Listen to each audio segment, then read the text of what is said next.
It's hard to imagine that Hollywood hasn't jumped all over this. You would think it would be box office gold because it's part Spartacus and part Braveheart and part Amistad and part Glory with a little bit of Dances with Wolves thrown in. A story decades long of oppression and freedom fighting. I don't understand why there hasn't been more attention to John Horse and the Black Seminoles, but hopefully we can correct this.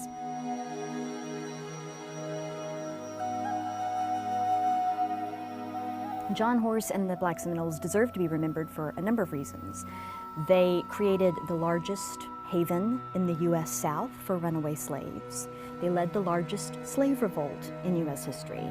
They secured the only emancipation of rebellious slaves prior to the U.S. Civil War, and they formed the largest mass exodus of slaves across the United States, moving from the Florida Everglades through Indian Territory, what would become Oklahoma, eventually locating in Mexico, where they secured title to their own land.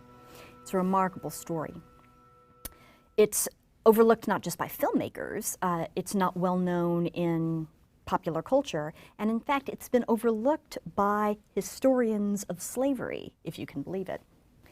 In the early 18th century, two groups in particular fled the colonial South into Spanish Florida, into the Everglades. One of these groups were Seminoles, who were migrating from the various colonies, just trying to avoid white encroachment, basically, trying to move someplace that white colonists weren't.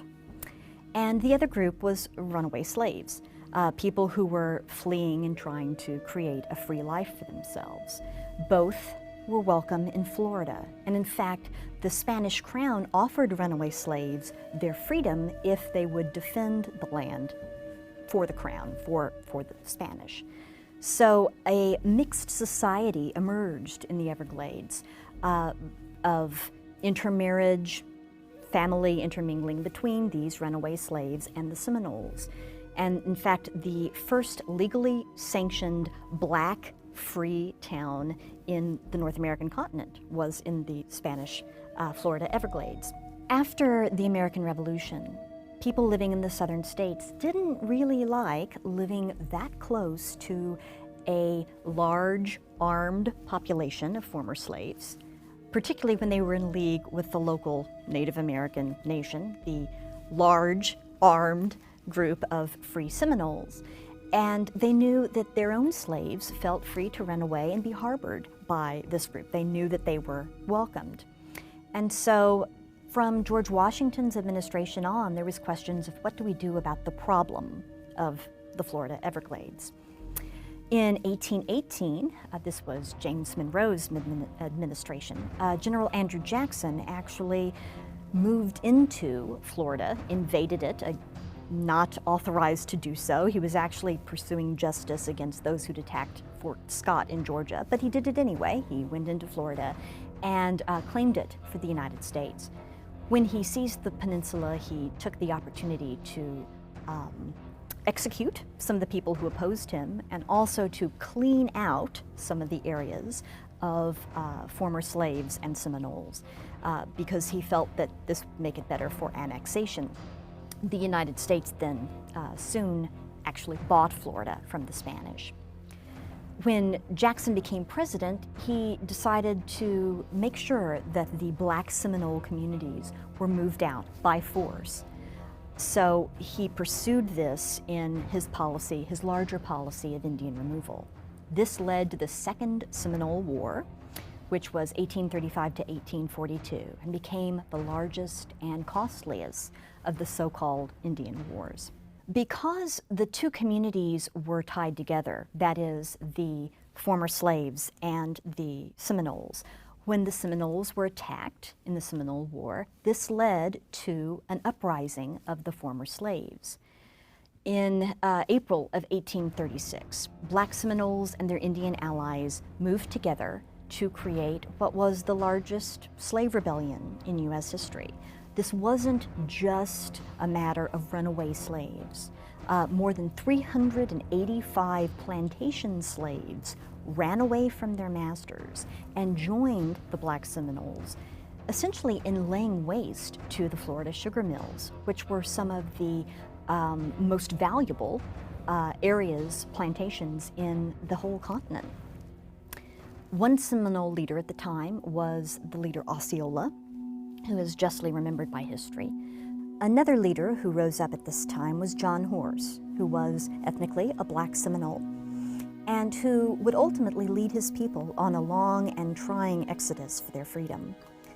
In 1838, John Horse and the Black Seminoles agreed to stop fighting the U.S. government in exchange for moving to what was then considered to be Indian Territory, which is now today the state of Oklahoma, and for legal recognition of their freedom. So despite the fact many of them were runaway slaves, they would have the opportunity to start over again as free individuals. Once they moved from the Everglades to Indian Territory, however, they found that their freedom was under attack, both by whites and by other Native Americans. In 1848, a decade after they had made the agreement with the U.S. government, the U.S. Attorney General announced that the government never had the authority, the power to recognize their freedom. And in fact, they were still, those who had been slaves, still enslaved. This was like opening season on them, basically declaring that they were there for the picking. And so they did the only thing they could do. They fled once again. Without security in Indian Territory, Horse and his Seminole ally Coacoochee promptly went to Mexico, where slavery was already illegal and had been for a couple of decades. There, Horse became famous as a general in the Mexican army, and his people found a way to make a life. Once they relocated to Mexico, things changed. When slave catchers from the Republic of Texas went over the border to try to find the runaway slaves, now free men, they met resistance not only from the Black Seminoles, but also from the Mexicans and the Mexican army itself. Eventually, the Black Seminoles, led by Horse, gained legally recognized Mexican land, Nacimiento. Why isn't this recognized today? Well, for one thing, historians tend to be historians of Native American history or historians of slavery, but there's not many that move among these subjects, and it's a bit confusing because you have both the issue of runaway slaves and the issue of Native Americans kind of blended together, so it seems to fall through the cracks. Tradition is that Nat Turner's rebellion is the big turning point in the history of slavery and slave revolt, but that happened before the rebellion of the Black Seminoles, so it doesn't really fit the traditional trajectory. And perhaps most importantly, it really represents a blemish on U.S. history, not only because of the poor treatment of Native America as represented by the Seminole War, not only the poor treatment of African Americans through the device of slavery, but also because this group really did manage to negotiate a separate peace with the U.S. government, and 10 years later the government turned their backs on them. So it's, in multiple ways, a difficult story for people of the United States to tell. But it's worth remembering that a community of freedom fighters trekked from Florida to Oklahoma to Mexico and found ultimately peace and freedom and prosperity in lives that they could direct as their own.